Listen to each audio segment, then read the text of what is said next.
You are the face of God. I hold you in my heart. You are a part of me. You are the face of God. You are the love of God. I hold you in my heart.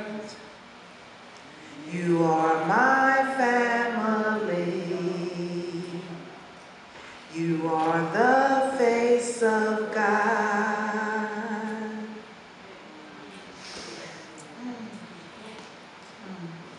Emerson once said, always do what you are afraid to do. Just think about that for a minute. Always do what you are afraid to do. So here I am.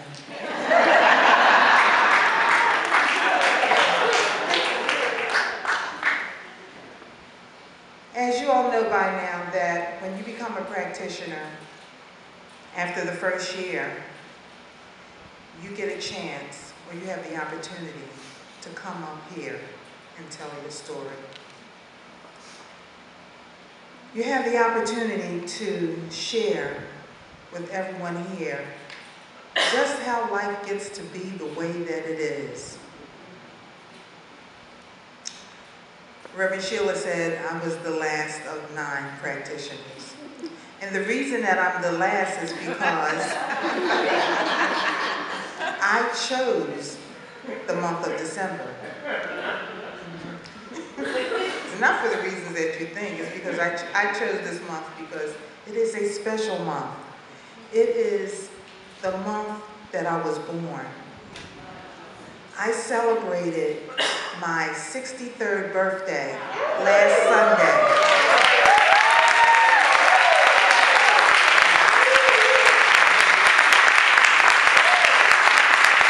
Now, there was a time when I didn't want to celebrate my birthday. And I think that happened when somewhere around the age of 50. 50 was very traumatic for me. 50. It just reminded me of how old I was getting, as if something was wrong with that. Because you know, in this society, we are taught to deny the aging process. We spend billions of dollars on facelifts, face creams to hide the wrinkles, Botox. You know what I'm talking about. And although I know that no one here in this room does that, we don't do that. But let me just say this. If you ever see any cinnamon brown hair color on sale, please let me know.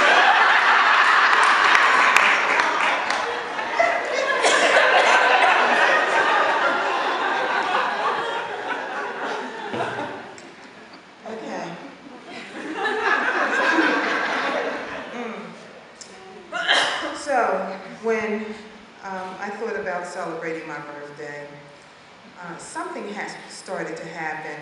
I started to see a lot of my friends and family members make their transition. And then suddenly, 4 years ago, again in December, on December 1st, my husband died suddenly. He was 59 years old, and so was I. And it was at that moment that I realized just how precious life is and how that every moment you have an opportunity to breathe in the life of God. It is a time to celebrate. And it is a time for gratitude. So I told my children, I want a party. My next birthday, 60 years old, I want a party. Something that I've never wanted before. And they had a surprise birthday party for me. I was delighted. December is also the month that many of us start to prepare to celebrate the life of Jesus the Christ. And although historians will tell you that this is probably not the month that he was born, it has been designated as such. It's my favorite holiday, next to my birthday now. It is a time to reflect upon the life of Jesus, someone who fully realized his divine nature. And through his teachings has shown us how we can live a life full of love, peace, happiness, and abundance. So the month of December is a special time for me, and what better time to share my story. I was born the oldest of 12 children. Our house was the fun house. There were so many of us. Everyone loved coming to my house because we knew how to have fun. But what they didn't know was that life was challenging for me. Being the oldest of 12 children, having to help my mother take care of my siblings was a lot of responsibility.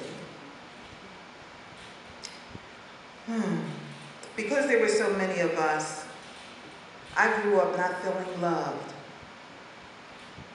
because my mother just didn't have time. She couldn't give me what I needed. I realize that now as an adult, but as a child, that was my reality.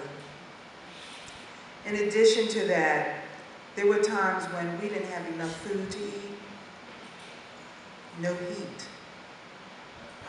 Life was hard. So, in order to escape that, I did a lot of reading. I loved reading. And my favorite story was Hansel and Gretel. Does anyone remember that story, Hansel and Gretel? I used to imagine myself out in the wilderness, stumbling across the house, the gingerbread house.